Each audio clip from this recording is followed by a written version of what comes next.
ભાવનગર શહેરના નવાપરા વિસ્તારમાં આવેલ ડોસલીના ડેલામાં છેલ્લા 15 થી 20 દિવસથી ભર ચોમાસે પીવાનું પાણી નહીં આવતું હોવાની સ્થાનિકોના જણાવ્યા પ્રમાણે આ વિસ્તારમાં છેલ્લા 15 થી 20 દિવસથી પીવાનું પાણી વિતરણ ઓછા પ્રેશરથી થતું હોવાને લઈને પૂરતા પ્રમાણમાં પાણી મળી રહ્યું નથી, જે અંગે અનેક વખત મહાનગરપાલિકામાં અને સ્થાનિક કોર્પોરેટરને રજૂઆત કરવા છતાં આ પ્રશ્નનો હલ થયો નથી અને આ વિસ્તારના રહીશો પીવાના પાણી અને ગંદકીની સમસ્યાથી ભારે મુશ્કેલીનો સામનો કરી રહ્યા છે।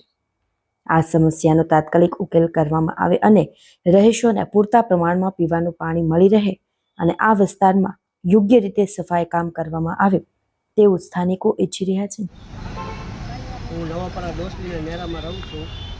અહીંયા છેલ્લા 15-20 દીથી અમારે છે ને અહીંયા નળ ચાલુ હતા, અમને કોઈ પણ જાણ કર્યા વગર બંધ કરીને વિયા ગયા છે અને અમે શનિવારે અરજી આપેલી છે।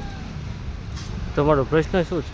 બસ નળ ચાલુ નળ કાપીને વિયા ગયા છે, શેના કારણે? ગટર લાઈન નાખેલી અને ગટર લાઈન કે વેસ્ટ જાય છે, પણ ગટર લાઈન નાખેલી ગઈ છે એ રિપેરિંગ ઓકે, શું પ્રશ્ન છે તમારો? અમારે પાણી જ નથી આવતું। આ કેટલા દિવસ નળ બંધ કર્યા, અમારે કઈ ઘર નળ નથી। રજૂઆત કરી હતી આ બાબતે? અરજી કરેલી। અરજી કરી 10 દીથી બંધ છે, આ બધા ઉભા એને અમારે કોઈ નળ જ નથી।